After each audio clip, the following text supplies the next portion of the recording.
భాగ్యనగర్ శివాజీ సేవా సమితి ఆధ్వర్యంలో శివాజీ జయంతి వేడుకలు ఘనంగా జరిగాయి. రంగారెడ్డి నగర్ శివాజీ చౌక్ వద్ద జాతీయ భావాలు కలిగిన జర్నలిస్టులను ఘనంగా సన్మానించారు. శివాజీ జీవిత చరిత్రను విద్యార్థులకు పాఠ్యాంశంగా ప్రవేశపెట్టాలని హర్యానా గవర్నర్ బండారు దత్తాత్రేయ సూచించారు. ఇక ఈ కార్యక్రమంలో ఎమ్మెల్సీ అంజిరెడ్డి, బీజేపీ రాష్ట్ర ఉపాధ్యక్షులు మల్లారెడ్డి, మహిళా నాయకురాలు మాధవి, నందనం, దివాకర్ పాల్గొన్నారు.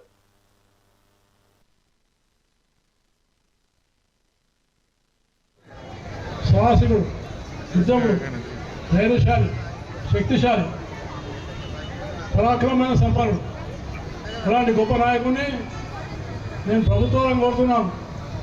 ఆయన ఒక జీవిత చరిత్రను పాఠ్య పుస్తకాల్లో సక్రమంగా విద్యార్థులందరికీ తెలియజేయాలని నేను ఈ సభాముఖంగా కోరుతా ఉన్నాను.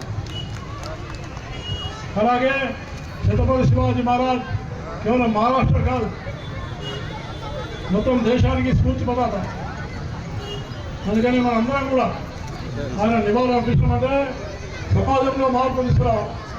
అలాగే సమాజంలో ధర్మాన్ని రక్షించాలి, సమాజంలో దేవాలయాన్ని రక్షించాలి, గోవులను రక్షించాలి, అలాగే ఆడవాళ్ళను రక్షించాలి, ఆడవాళ్ళ గౌరవం ఇవ్వాలి, ఆడవాళ్ళను సేవ చేయాలి.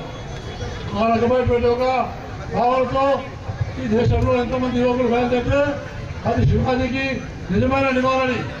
మరి ఈరోజు జర్నలిస్టులు సన్మానం చేయమంటే వాళ్ళు కూడా సమాజంలో ఈ మార్పులు కోరుతున్నారు.